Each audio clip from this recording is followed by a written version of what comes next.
Welcome to angels food and craft. ഇത് നമുക്ക് trending ആയിട്ടുള്ള സാൻ സെബാസ്റ്റ്യൻ ചീസ് കേക്ക് റെഡിയാക്കിയാലോ? അപ്പോൾ ഓവനൊന്നും ഇല്ലാതെ തന്നെ വളരെ എളുപ്പത്തിൽ നമുക്ക് ഈസി ആയിട്ട് വീട്ടിൽ തയ്യാറാക്കി എടുക്കാൻ സാധിക്കും. അപ്പോൾ ആദ്യം തന്നെ 1 ലിറ്റർ പാല് നമ്മൾ തിളപ്പിക്കാനായിട്ട് ഫ്ലെയിമിലേക്ക് വെച്ചിട്ടുണ്ട്.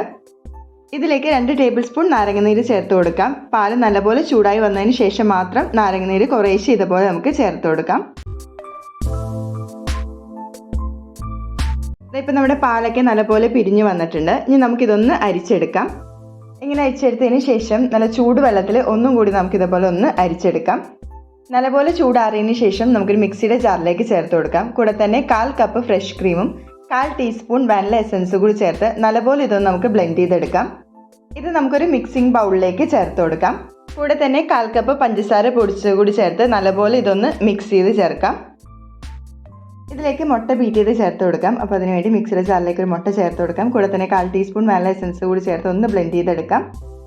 ഇത് നമുക്ക് കേക്കിൻ്റെ ബാറ്ററിലേക്ക് ചേർത്ത് കൊടുക്കാം. കൂടെ തന്നെ 1 table spoon plus 1/2 teaspoon cornflour കൂടി നമുക്കൊന്ന് അരിച്ച് ചേർത്ത് കൊടുക്കാം. വീണ്ടും നല്ലപോലെ നമുക്കൊന്ന് മിക്സ് ചെയ്ത് ചേർത്ത് കൊടുക്കാം. കൂടെ തന്നെ 2 ടേബിൾ സ്പൂൺ ഫ്രഷ് ക്രീം കൂടി നമുക്ക് ചേർത്ത് വീണ്ടും ഒന്ന് മിക്സ് ചെയ്ത് ചേർക്കാം. ലാസ്റ്റായിട്ട് ഒരു പിഞ്ച് ഉപ്പ് കൂടി നമുക്ക് ഇതിലേക്ക് ചേർത്ത് കൊടുക്കാം. കൂടെ തന്നെ 1/4 ടീസ്പൂൺ നാരങ്ങ നീര് കൂടി നമുക്ക് ചേർത്ത് വീണ്ടും നല്ലപോലെ ഒന്ന് മിക്സ് ചെയ്ത് ചേർക്കാം. കേക്ക് ടിന് ഓൾറെഡി ബട്ടർ പേപ്പറൊക്കെ വെച്ച് ഓയിലൊക്കെ ഗ്രീസ് ചെയ്ത് വെച്ചിട്ടുണ്ട്. ഇതിലേക്ക് കേക്ക് ബാറ്റർ ചേർത്ത് കൊടുക്കാം. ഒരു സ്ക്യൂവറോ മറ്റോ വെച്ച് നമുക്ക് ബബിൾസൊക്കെ ഉള്ളത് ഒന്ന് മാറ്റി കൊടുക്കാം. ഇതേപോലെ നമ്മുടെ കേക്ക് ബേക്ക് ചെയ്തെടുക്കാനായിട്ട് പഴയൊരു ചീനച്ചട്ടി ഫ്ലെയിമിലേക്ക് വെച്ച് 5 മിനിറ്റ് പ്രീ ഹീറ്റ് ചെയ്ത് വെച്ചതാണ്. ഇതിലേക്ക് നമ്മുടെ കേക്കിൻ്റെ ട്രേ വെച്ച് കൊടുക്കാം. ഏകദേശം 20-25 മിനിറ്റ് ഹൈ ഫ്ലെയിമിൽ വെച്ച് തന്നെയാണ് നമ്മൾ ഈ കേക്ക് റെഡിയാക്കി എടുക്കുന്നത്. കറക്റ്റ് 25 മിനിറ്റിൽ എനിക്കിവിടെ കേക്ക് റെഡിയാക്കി ഇട്ടിട്ടുണ്ട്. നല്ലപോലെ ചൂടാറിയതിന് ശേഷം മാത്രം നമ്മൾ ബട്ടർ പേപ്പറൊക്കെ ഒന്ന് മാറ്റി കൊടുക്കാം. പതിയെ വേണം നമ്മളൊന്ന് മാറ്റി കൊടുക്കാനായിട്ട്. അത്ര സോഫ്റ്റ് ആയിട്ടുള്ള കേക്കാണ്.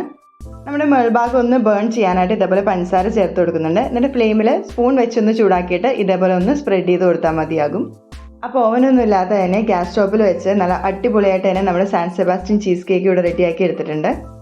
ഇനി ഇതിൻ്റെ ടോപ്പിങ്ങിനായിട്ട് ഞാനൊരു ഡയറി മിൽക്ക് ഇവിടെ നല്ലപോലെ ഒന്ന് മെൽറ്റ് ചെയ്തെടുക്കുന്നുണ്ട്.